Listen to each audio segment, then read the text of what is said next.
Olá, eu quero partilhar uma passagem muito forte, muito inspiradora, que é um ensino grande para todos nós.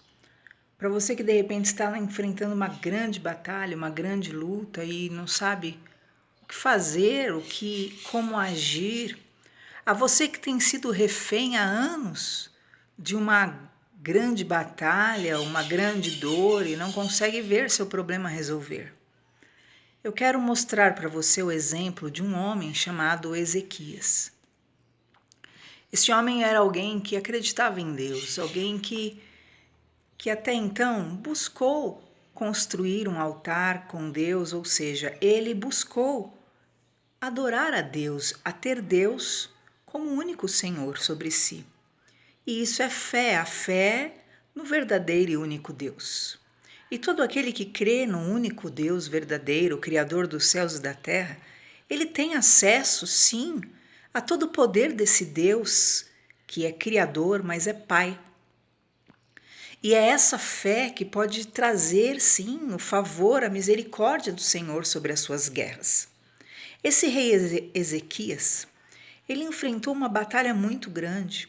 Uma força muito grande se ergueu contra ele, que era Senaqueribe, um rei muito forte, um rei assírio, que se levantou para realmente dominar sobre ele. E isso envolveria dor, perdas, desgostos, né? E todo tipo de escravidão.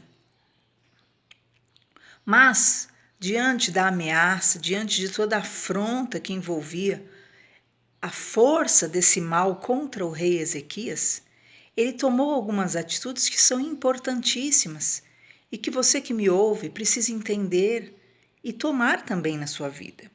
Diz a palavra do Senhor que quando ele recebeu uma ameaça, quando ele recebe uma afronta definitiva de Ezequias sobre si, diz então que Isaías foi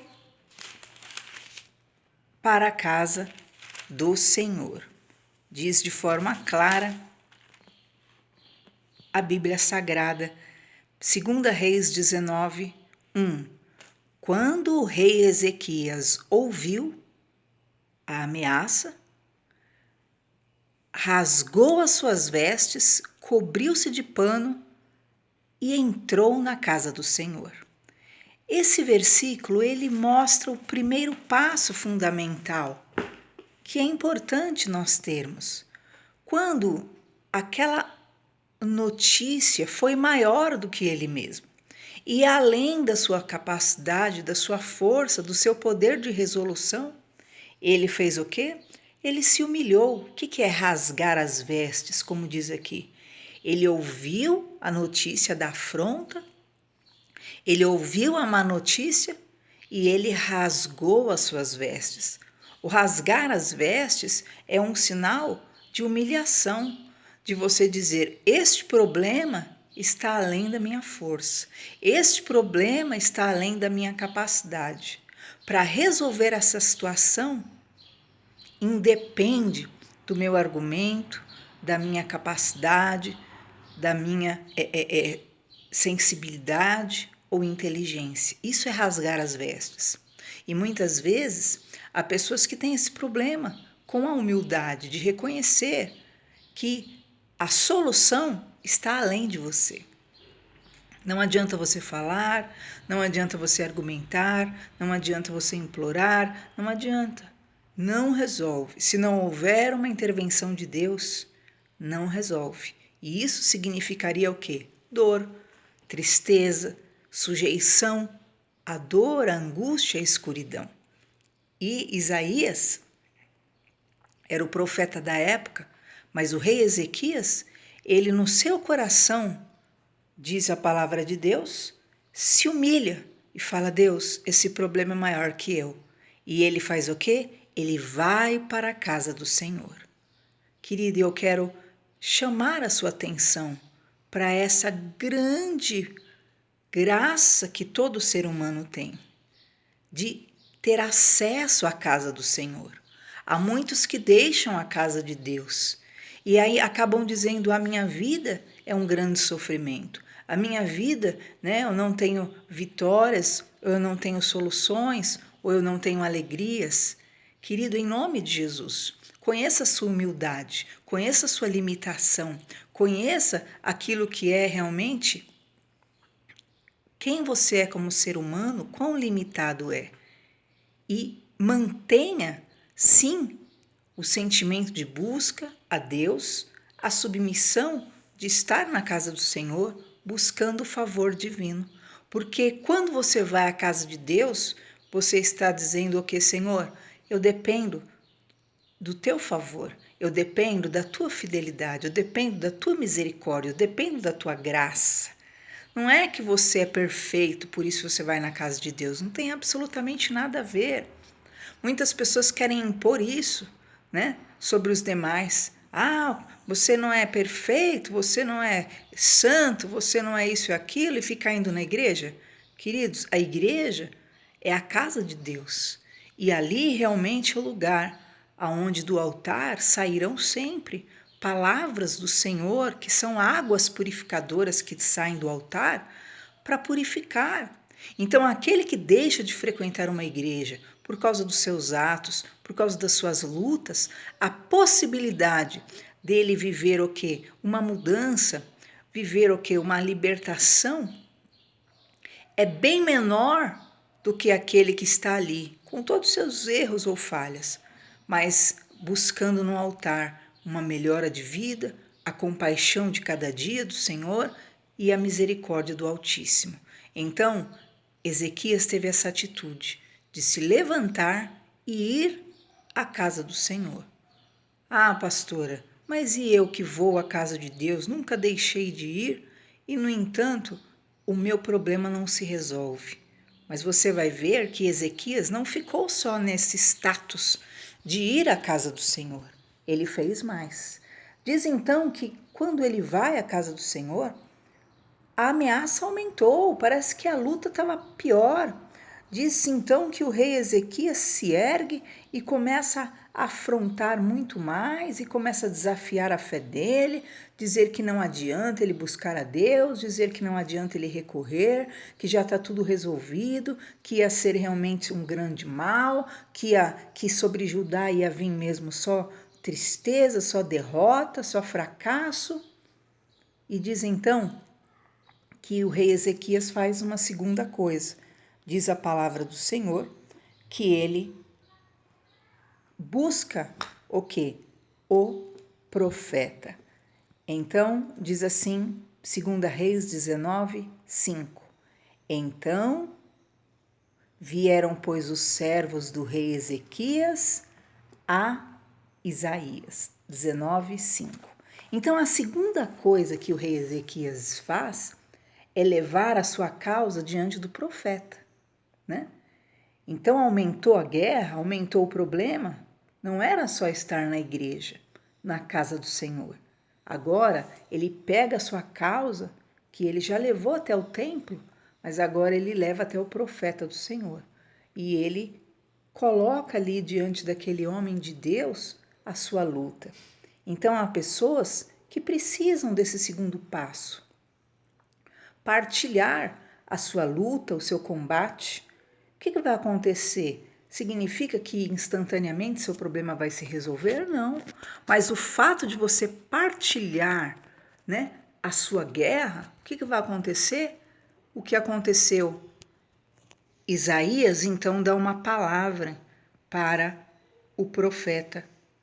Isaías dá uma palavra para o rei e diz então que diante da ameaça, o profeta diz, 19:6, assim diz o Senhor, não temas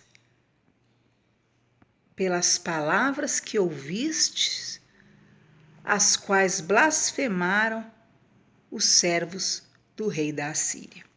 Então, o que acontece? Quando você busca, né, já busca uma ajuda, um conselho, devido à grande luta que você está passando, você vai receber o quê? Uma palavra de ânimo. Você vai receber, não é que é a solução, mas você vai receber uma força para prosseguir na sua caminhada de fé, na sua busca a Deus. E isso é importantíssimo. A você que sofre, a você que está enfrentando uma grande batalha, a você que está enfrentando uma grande luta na sua vida. Diz então que quando é levada ao profeta Isaías a causa, a batalha, o profeta Isaías dá a palavra: não tenha medo. Então eu quero dizer para você, primeiro passo, vá à casa do Senhor, vá com a sua luta, vá do modo que você está, vá na condição que você se encontra, né? Mas me julgam, mas vão falar, mas eu estava afastado, não importa. Você precisa se lembrar do que Jesus disse: eu não vim ao mundo para julgar o mundo, mas para que o mundo seja salvo. A condição hoje que o ser humano tem é a condição da graça, de você encontrar o favor divino. Então, você tem acesso a esse amor, a essa misericórdia de Jesus, e você precisa ter esse entendimento que você não pode se afastar da casa de Deus, de que você pode sim buscar ali na liderança um conselho para a sua guerra, e essa liderança vai lhe dar uma palavra o quê? De força, de ânimo, como o profeta disse para o rei Ezequias: não tenha medo. Mas isso resolve seu problema? Não, porque você pode me dizer: olha, pastora, eu tenho ido na igreja. Olha, pastora, eu já procurei meus líderes, eu já falei meu problema. E eles disseram para eu perseverar, tal, mas não resolveu nada. Não resolve minha vida, a batalha continua. E foi o que aconteceu com o rei Ezequias. Pois é, a batalha se tornou muito forte e disse que aumentou e veio uma ameaça maior do rei Senaqueribe sobre o rei Isaías. E foi falando mesmo que ia destruir tudo e que ninguém ia impedir e que o rei Ezequias não ia poder suportar e que ninguém poderia suportar. E aí então o rei Ezequias toma uma terceira atitude, que é a atitude mais maravilhosa. E é a atitude que eu quero que você entenda, que você precisa alcançar na sua vida. Diz então a palavra do Senhor: e tomando Ezequias, capítulo 19, versículo 14, as cartas das mãos dos embaixadores, depois que as tinha lido, subiu à casa do Senhor e as estendeu diante do Senhor. Que maravilha! Olha só que diferença agora. Primeiro, Ezequias foi à casa do Senhor. Depois, ele foi buscar a ajuda dos líderes. Olha, mas agora a luta estava maior, aumentou, a situação não se resolvia. Ele vai à casa do Senhor, mas agora ele coloca as cartas diante do Senhor. Esse é o grande segredo para a tua alma, para a tua vida. Isso é o que todo pastor quer que você entenda, é o que Cristo quer que você entenda, é o que toda a Bíblia quer que você entenda. Que há um só mediador entre Deus e os homens e o seu nome é Jesus Cristo. Outrora, precisava o que? Do sacerdote, do sumo sacerdote, entrar no Santo dos Santos e interceder pelo povo. Outrora, precisava de alguém para falar com Deus por você. Mas pela morte de Jesus na cruz hoje, você tem acesso a Deus. Você pode falar com Deus. Você pode expor. A Bíblia fala assim: apresenta as tuas razões para que eu possa te justificar. E quando Ezequias entende isso, ele vai à casa do Senhor, não somente por ir em um lugar físico. Ele vai à casa do Senhor não para buscar aquilo que é a intercessão de uma liderança, mas ele vai à casa do Senhor para pôr diante de Deus a sua dor, a sua causa. E é isso que falta a muitas pessoas. Há muitos que acham que a sua vitória virá das mãos dos homens, há muitos que acham que a sua vitória virá por um ritualismo. Mas eu quero que você entenda essa verdade. Quando Ezequias vai ao templo e ele vai diante do Senhor, aprenda isso. Sabe, enquanto você fica contando o seu problema para A, para B, para C, sua vida não resolve. Enquanto você fica, sabe, achando que é das mãos do ser humano, não resolve, fica tudo atrapalhado, um monte de opiniões. Mas quando você entende que Deus é um Pai, entenda isso. Ele é absoluto, ele é Deus. E olha que interessante, quando Ezequias entra agora diante do Senhor, na casa do Senhor, ele fala com Deus. E a oração dele é tremenda, porque agora ele ora ao Senhor. Mas eu orei já. Não. Mas como você tem orado a Deus? Nós vamos ver como Ezequias orou a Deus. Às vezes você tem orado a um Deus, né, que na verdade a Bíblia fala assim, que sem fé é impossível agradar a Deus, porque todo que se aproxima do Senhor precisa crer que Ele existe e que é galardoador dos que o buscam. Como você tem se aproximado de Deus? Você vai ver que Ezequias se aproxima do Senhor com um sentimento novo, com uma visão plena de quem é Deus. E ele agora ora ao Senhor, Deus, ele fala diretamente com Deus da sua situação. E ele ora a Deus, mas não de uma forma religiosa. Ele não está ali repetindo rezas aprendidas. Ele não está ali falando em nome de alguém, repetindo a reza que alguém lhe ensinou. Diz o versículo 15: E orou Ezequias diante do Senhor, dizendo: Ó Senhor Deus. Perceba, ele fala com o Senhor e ele diz que habitas entre os querubins. Agora o rei Ezequias está se relacionando diretamente com o Todo-Poderoso.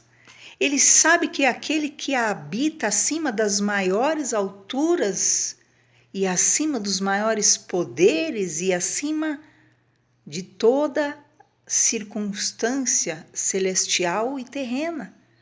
É esse o Deus que você precisa crer. É esse o Deus que você precisa se relacionar. Não é um Deus limitado. Eu não sei se o Senhor me ouve. Eu não sei se o Senhor pode. Eu não sei se o Senhor quer. Eu não sei se o Senhor se importa. Eu não sei se o Senhor me ama. Não, querido, Deus te ama. E Ezequias agora entende e ele entra diante de Deus tendo conhecimento. Ele diz, ele ora a um Deus todo-poderoso. Tu habitas entre os querubins. Ele ora a um Deus único. Ele declara, só tu és Deus. Então ele está declarando nessa oração de 2 Reis 9:15, que não existe ninguém maior que Deus. E é isso que você precisa entender quando você entrar diante do Senhor. Só tu és Deus. Só o Senhor é a maior força, o maior poder, a maior inteligência. Só o Senhor é Deus. E então ele declara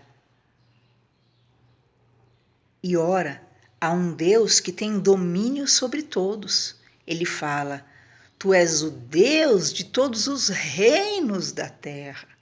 Ele declara que Deus é o que é o governador, o dono absoluto de tudo, de todos os reinos da terra. Não há ninguém, não há inferno, não há governo, não há nada que seja maior que ele. Só tu és o rei de todos os reinos da terra. Então a mentalidade de que essa força é maior do que eu, esse demônio é maior que vai impedir, tem que sair da sua vida, Porque só há um Deus maior do que todos os reinos, é a esse Deus que você deve invocar, e é a esse Deus que você deve clamar, e é a esse Deus que você deve acreditar. Só o Senhor é maior do que todos os reinos. Existe o reino das trevas, existe o reino do ódio, existe o reino da infelicidade, existe o reino da tragédia, da dor, da infelicidade, do desgosto, da violência. Existem os reinos humanos, mas só o Senhor é maior do que todos esses reinos. E o Senhor pode ouvir minha oração, e o Senhor pode agir com misericórdia e me dar graça. Olha a quem Ezequias está orando e perceba a quem você tem orado. Ele ora ao Deus Criador. Olha o que ele diz: tu criaste os céus e a terra. A consciência de quem é teu Deus é primordial no teu relacionamento, na tua oração, para que você tenha vitória como um homem de fé, como uma mulher de fé, como alguém que realmente busca o favor divino. Se você tem uma mentalidade de Deus enferma, você fica dentro da igreja, você fica buscando a ajuda de uma liderança e você fica nos mesmos problemas porque você está limitado na sua fé. Mas quando você aprende aquilo que Cristo ensinou, que Ele nos fez reis e sacerdotes, Ele te ensina, que Ele te dá o que é autoridade e Ele te dá acesso a Ele. E você entende a grandiosidade do poder dele, da bondade dele, da misericórdia dele, que não te quer ver sofrendo para sempre. Ezequias, se não visse a sua sorte mudada, ele todo Judá ia ser refém. Ele podia aceitar ficar naquela condição de escravo, ficar naquela condição de dor e falar: ai, realmente eu errei e eu devo ser vitimado com isso para sempre. Eu devo sofrer, ficar sofrendo para o resto da minha vida mesmo. Eu não mereço perdão. Não! Ele cria no amor de Deus. Ele cria no poder absoluto de Deus. E você precisa crer no Deus eterno, crer no poder do Criador dos céus e da terra, crer na bondade, na misericórdia do Senhor. E olha só a oração ainda dele. Ele ora ao Deus que ouve. Perceba o que ele diz? Inclina, Senhor, os teus ouvidos e ouve. Você tem orado ao Deus que ouve? Quem é o teu Deus? Às vezes você está lá, você está dentro da igreja, mas você mesmo não acredita que Deus te ouve. Você está lá, você faz como ele no início, pede ajuda de oração ao profeta, mas você mesmo não crê que Deus ouve. Não pode acontecer isso no seu coração. Talvez você esteja olhando para você e você se ache indigno de ser ouvido por Deus, mas não depende de você a oração ser ouvida. A oração é ouvida porque Deus ouve. Se Deus ouve até as palavras frívolas que saem da nossa boca, a Bíblia diz que nós, seres humanos, daremos conta de cada palavra frívola que nós dissemos. Você acha que um Deus que ouve até a palavra inútil de uma pessoa que é capaz de ficar ouvindo, né? E ter guardado lá as palavras vãs, inúteis de uma pessoa, não vai ouvir a oração dessa mesma pessoa? É contraditório, querido. A incredulidade é mais difícil ser incrédulo do que acreditar. E eu quero te incentivar realmente a ser alguém crédulo. Fale com o Deus que ouve. A Bíblia fala que os deuses das nações têm olhos, mas não veem, têm ouvidos, mas não ouvem, têm boca, mas não falam, têm nariz, mas não cheiram, têm mãos, mas não apalpam. Mas nós temos o Deus Todo-Poderoso. E é a esse Deus poderoso, Criador dos céus e da terra, que você deve invocar e saber, Ele ouve. Ele ouve. E Ezequias, quando dobra os seus joelhos ali, clama ao Senhor, ele fala com o Deus que ouve. Senhor, abre os teus ouvidos e me ouve. Segundo, ele ora ao Deus que vê. Olha o que ele diz: Senhor, abra os teus olhos e veja. 2 Reis 19:15. É tremendo isso. Essa fé é maravilhosa, é isso que eu quero que você entenda e tenha. Toda vez que você se aproximar de Deus, querido, se Deus vê tudo na terra, você acha que Ele não vai poder ver quando você está ali se prostrando? Você lembra de Paulo, de Saulo? Ele matou cristãos, ele perseguiu os cristãos. Mas quando ele dobrou o seu joelho, diz a palavra do Senhor que o Senhor foi até o servo dele, Cornélio, e falou: vai lá, porque Paulo está orando. Porque Deus vê. Deus vê tudo, mas qual é o Deus que você conheceu ou foi ensinado a acreditar? Ah, é o Deus que só vê os defeitos.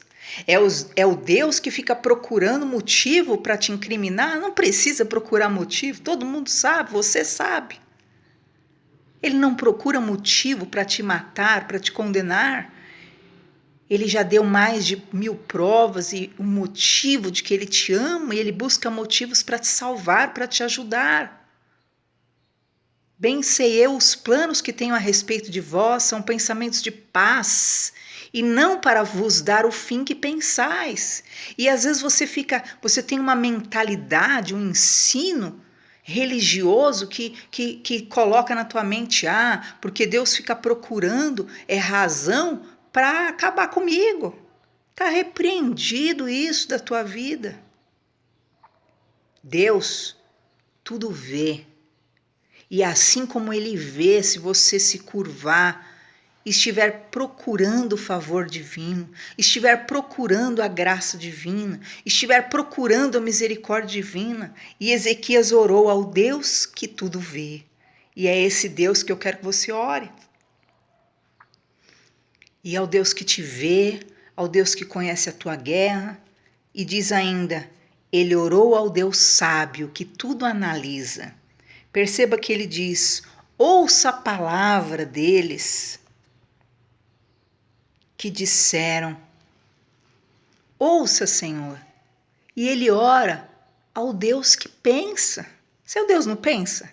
Você já viu que tem gente que acha que Deus vai fazer coisa absurda? Não, querido, Deus pensa. Ele fala, Senhor, analisa essa situação. Olha só o que o rei da Síria disse, que vai exterminar, que vai acabar, Senhor. Olha só, meu Deus. Então, teu Deus pensa. Você não pensa? Então, saiba que, acima de tudo, Deus pensa. Deus sabe da verdade absoluta. Deus conhece os sentimentos de forma mais perfeita. Ore ao Deus que é sábio e analisa. Senhor, olha, essa é a circunstância. É isso ocorreu por causa daquilo. Lembra da passagem? Apresenta a tua razão para que eu possa te justificar. Coloca. Ele pensa, ele raciocina, ele é sábio. Explica para ele. O máximo que vai acontecer, ele vai dizer, olha, você se enganou com essa colocação. Você está interpretando errado isso.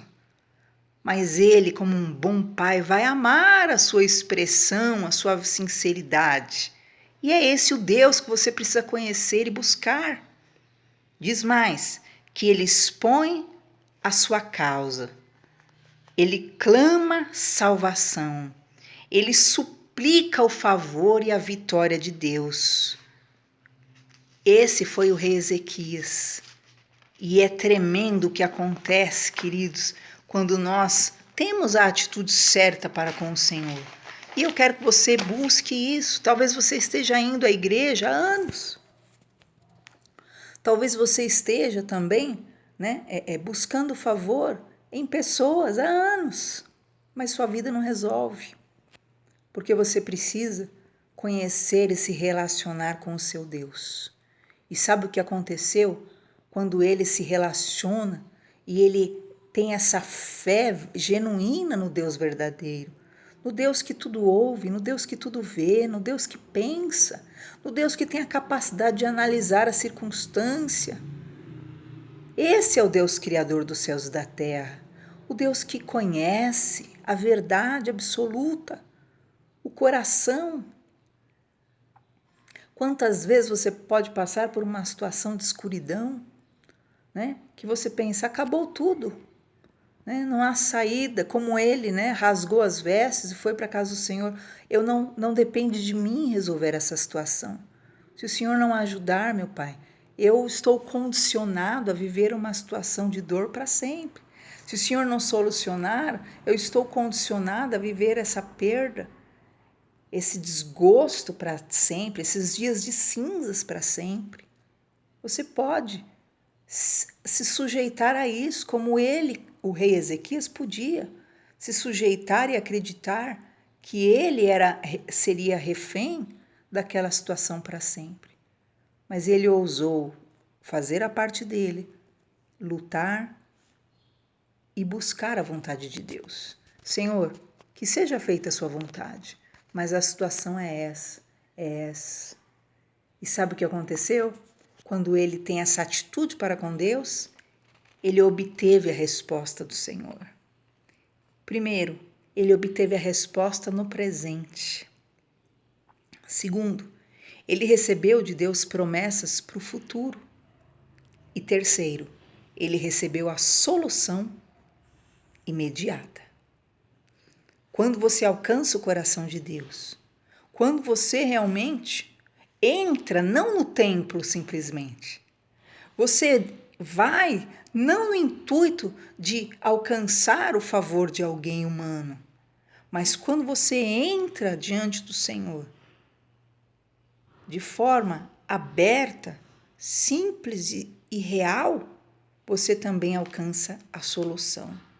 Deus prometeu muitas coisas, depois você leia no capítulo 19, do versículo 29 ao 32 de 2 Reis. Quanta coisa Deus falou para Ezequias. Deus falou que o inimigo não ia prevalecer. Deus falou realmente que não ia entrar na cidade, não ia vencê-lo, não ia derrubá-lo, não ia prevalecer sobre ele. E Deus falou no versículo 34, eu ampararei, eu vou salvar por amor de mim, por causa da minha promessa. E diz então o versículo 35, que aconteceu que na mesma noite o anjo do Senhor saiu, feriu o acampamento dos assírios e 185.000 morreram no acampamento assírio. E todos eles se tornaram corpos mortos. Você imagina isso? Os assírios estavam reunidos em mais de 185.000 pessoas para destruir Jerusalém. Você tem noção do que é isso? 185.000. Quantos você tem contra a sua vida?